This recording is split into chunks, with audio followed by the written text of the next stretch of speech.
for me, in my mind, is as if I had kids, would that stop my traveling for good and stuff? So when you were planning having kids, was it definitely going to be part of traveling? Was definitely going to be part of your life, or did it just sort of think, right, let's see how it goes? I honestly don't remember thinking, or it never even kind of coming into my mind, or, you know, sort of like dawning on me that it might stop our travel. I think we just naturally assumed that it would just, things would continue as normal.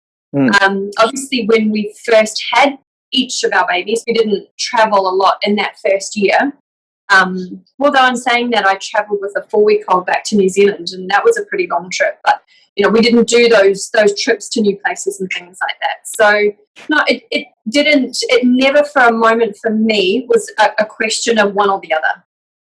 I mean, I don't think having the kids, or even thinking about kids, or when obviously after we've had the kids, that it would ever affect our travel. In fact, it's probably pushed that a little bit further, because we kind of also realised that, I mean, and again, one thing we have learned is that things are always up to change, but obviously also the start of having the kids is, at what point would you like to be in a place that you then settle down, that the kids then need to have a schooling environment.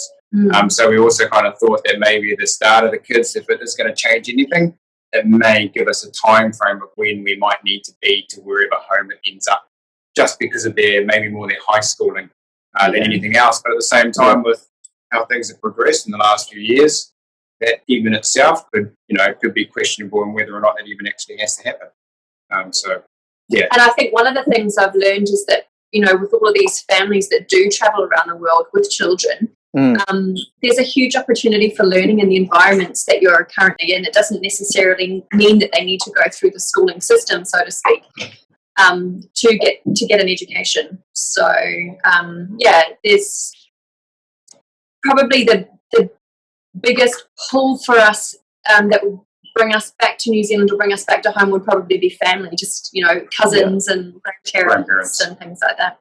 Like, there's got to be things that you can't do, you know, you can't do that you were able to do prior. Obviously, lots of hiking, I'm assuming a lot of the kids and stuff, you can't really do dangerous stuff. How do you sort of plan it? Do you plan it for yourself, or do you plan it with them, or how does it work?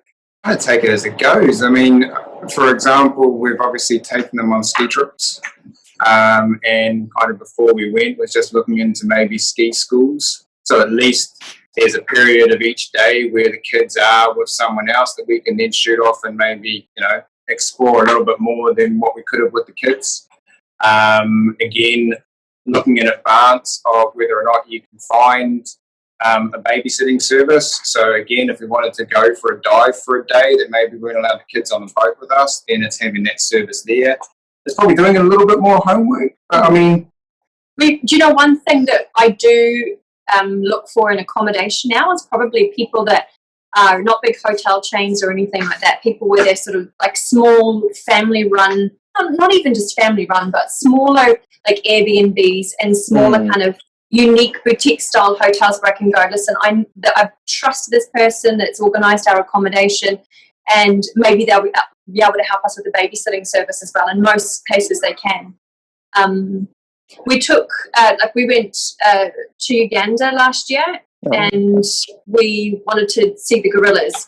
But that obviously meant we couldn't take the girls trekking up into the forest, so we needed to get care for that. So we actually took the girls with us, and my mum came along. We went to Zimbabwe and left them in Zimbabwe with my mum, who has a friend there, and then we went off for like 4 or 5 days. So there's kind of things like that as well, where we've travelled a lot with Granny. Fortunately, Granny is quite up to a bit of travel from time to time, so every now and then she'll sort of get in touch and ask where we're heading next year, and sort of see which ones she might want to come along on. So that certainly helps.